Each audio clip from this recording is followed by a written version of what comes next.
defined as rate of flow of charge I equal to dq upon dt, where q is charge.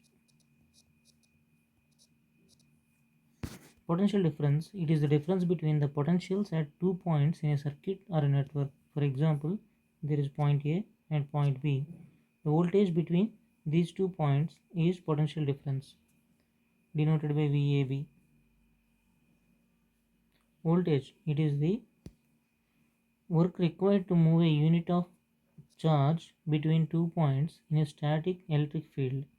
EMF, it is an energy transfer to an electric circuit per unit of electric charge. Let's define Ohm's law. The current flowing through a conductor is directly proportional to the potential difference applied across its ends. In this example, ends are A and B. The potential applied is V, and the current flowing through the element is I.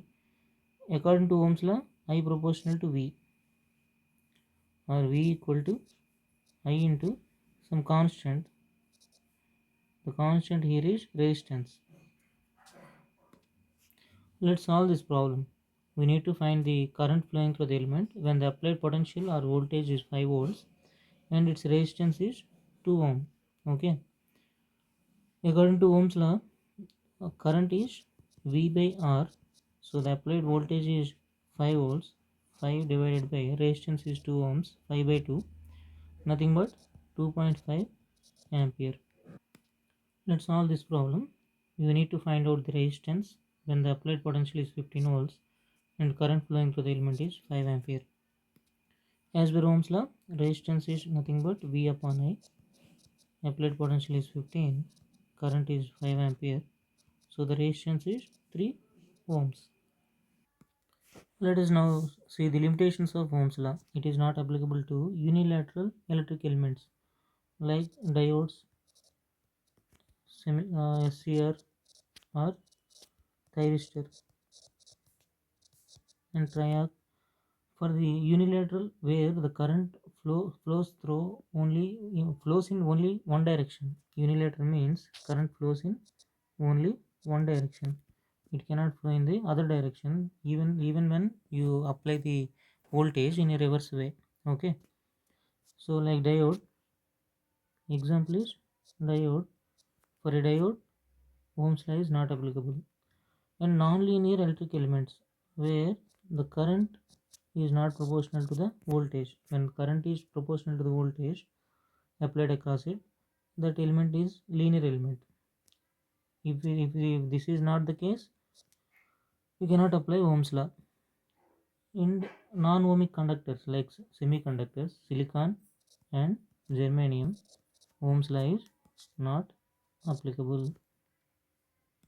Let's define specific resistance. The resistance offered per unit length and unit cross-sectional area of that material is known as specific resistance. The SI unit of specific resistance is ohm meter and its symbol is rho. Conductance, the ability of electric charge to flow in a certain path, is called as conductance, and it is reciprocal of resistance in DC circuit. Okay.